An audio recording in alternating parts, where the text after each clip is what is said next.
네, 불경기로 채용 시장에 찬바람이 불고 있죠. 그런데 여기에 아르바이트 자리까지 줄어들어서 구직자들이 더 힘들다고요. 네, 최근에 구직자들이 느끼는 이 채용 가뭄은 코로나19 팬데믹 초기 현상보다 더 심각한 것으로 확인됐습니다.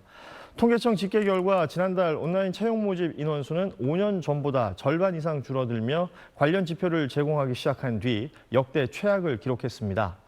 다행히 3월부터는 본격적인 채용 시즌이 시작되면서 감소율은 다소 완화됐지만 여전히 코로나 시기를 뛰어넘는 채용 가뭄이 계속 이어지고 있습니다.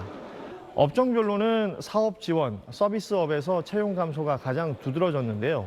지난달 기준 해당 업종 채용 모집 인원은 5년 전보다 90% 가까이 급감했습니다. 교육 서비스와 식료품과 의류 업종, 오락 스포츠와 문화 업종 역시 모집 인원이 크게 줄어들었는데 심지어 수요가 비교적 안정적이었던 제조업에서도 모집 인원이 5년 전보다 20% 넘게 줄었습니다. 전문가들은 이런 채용 위축은 상대적으로 경력이 짧은 청년 구직자들에게 더욱 큰 타격을 입힐 것이라고 우려했습니다. 네, 잘 들었습니다. 고맙습니다. 길어지는 내수 부진에 고용시장에선 여전히 한파가 계속되고 있습니다. 특히 사회 첫 발을 내딛는 청년들 취업하기가 너무나 어렵습니다. 이들의 고민 들어봤습니다. 이태권 기자입니다. 긴 줄이 늘어선 채용 박람회장.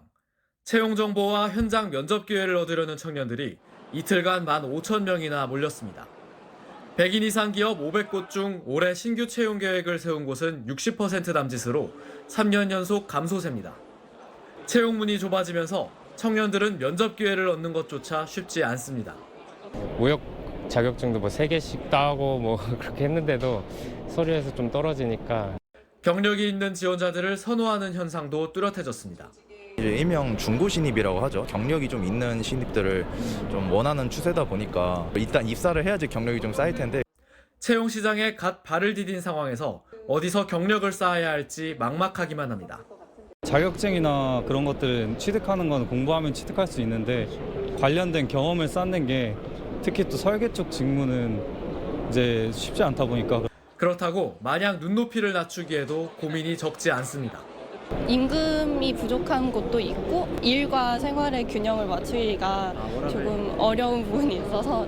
지난달 청년 실업자는 26만 9천 명으로 전년 대비 5천 명이나 늘었고 일이나 구직 활동을 하지 않는 인구 중에 그냥 쉰 청년은 50만 4천 명으로 집계 이래 최대치였습니다. 양질의 일자리가 부족하거나 자기 개발에 시간을 더 투자하기 위한 경우가 많습니다. 바로 취직하기에는 아직 좀 많이 뭔가 부족한 것 같아서 따로 2년 정도 수업 더 듣고 그리고 6개월 정도 프로젝트 같은 것도 하면서 제가 경험을 하고 또 이 공백기를 또 채울 수 있는 이 시간이 더 절박한 것 같습니다. 정부가 민간 일자리 창출을 위해 주력 산업 지원 방안을 잇따라 내놓고 있지만 고용시장 한파는 좀처럼 풀리지 않고 있습니다. SBS 이태권입니다. 화요일 친절한 경제입니다. 오늘도 한지연 기자 나와 있습니다. 어서 오세요. 네, 며칠 전 목표 기업을 정하기보다는 취업만 되면 어디든 가겠다 이런 취준생들의 얘기를 전했는데 이럴 수밖에 없는 현실을 보여주는 통계청의 자료가 나왔다고요? 네, 이 공공기관과 대형 사업체 같은 이 선호도 높은 기업들의 채용이 줄었다는 통계가 나왔습니다.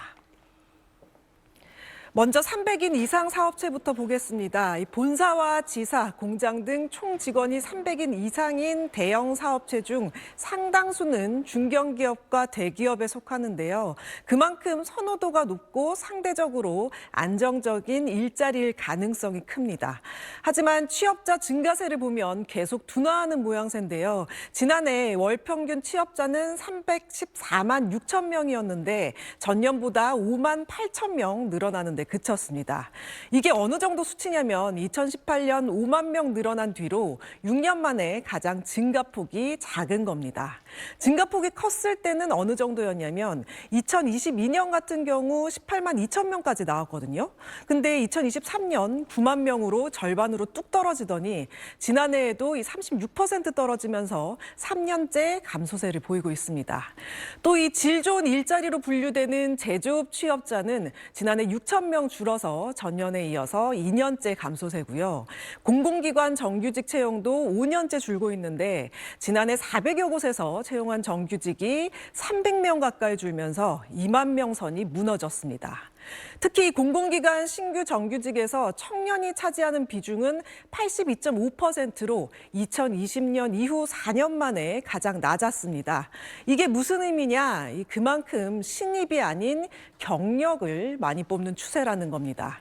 최근 이 한국은행 조사에서도 경력직에 대한 선호로 사회초년생이 기대할 수 있는 생애 총 취업 기간이 평균적으로 2년 줄고 생애 총 소득도 13% 하락한다는 결과가 있었잖아요. 이래저래 청년들이 직업 구하기 힘들어지고 있는 상황을 보여주고 있습니다. 네, 월급도 적당히 잘 주고 또 안정적인 양질의 일자리가 줄어드는 상황이니까 아무래도 청년들 입장에서는 일자리 구하기가 쉽지 않겠네요. 네, 이 통계가 그대로 반영이 됐는데요. 쉬었음이라고 하는 청년이 전년보다 2만 1,000명이나 늘어서요. 42만 1,000명으로 조사됐습니다. 이 쉬었음이라는 의미는요, 중대한 질병이나 장애는 없지만 경제활동 인구 조사에서 그냥 쉰다고 답한 사람들입니다. 취업자도 실업자도 아닌 비경제활동 인구로 분류가 됩니다. 이번에 나온 42만 1,000명이라는 수치는 관련 통계가 집계되기 시작한 2003년 이후 역대 두 번째로 많은데요. 첫 번째는 코로나19가 시작된 후인 2020년이었으니까 이걸 감안하면 지금이 얼마나 심각한지 알 수 있죠. 문제는 지금 청년층 인구가 줄고 있다는 거거든요. 줄고 있는데도 이 쉬었음 청년은 오히려 늘고 있다는 건 그만큼 청년들의 구직 의욕이 없다, 일하기 싫다, 이런 걸 반증한다는 건데요. 내가 가고 싶은 직장, 양질의 일자리가 구직 의욕이랑도 직결이 되잖아요. 그런데 이런 게 해결되지 않으니까 물론 이 절박함에 합격만 하면 아무 데나 가도 된다라는 설문조사 결과가 나오기도 하지만 구직 시장에서 이탈하는 청년들도 많이 나오게 되는 건데요. 대책 마련이 시급해 보입니다.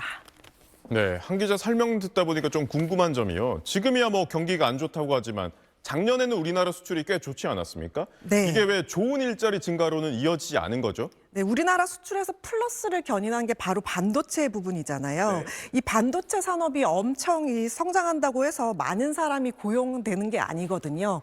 바로 이 고용 유발 효과가 상대적으로 낮은 게 한 요인이 될 수 있겠습니다. 여기에 경기 불확실성이 커지면서 신입보다는 경력직 채용을 선호하는 기조가 공공부문이나 대기업에서 확대된 영향이 크고요. 또 이번 정부의 대규모 세수 펑크와 과다한 부채를 줄이기 위한 노력은 공공기관에서 사람을 덜 뽑는 요인 중 하나로 지목되고 있습니다. 하지만 모든 일자리가 준 건 아닙니다. 운수창고업 취업자는 같은 기간 5만 6천 명 늘어난 걸 볼 수 있는데요. 운수창고업 취업자는 코로나19 이후 급증한 택배기사와 배달앱 같은 플랫폼 노동자들이 속해 있습니다. 양질의 일자리 올해는 늘어날 수 있을까요? 안타깝게도 올해 상황은 더 안 좋을 수 있다는 진단입니다.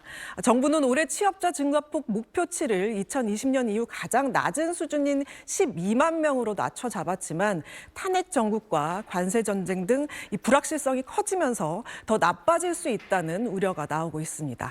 네, 정부가 물가, 환율 이런 것도 있지만 일자리 대책도 빨리 내놔야겠네요. 잘 들었습니다.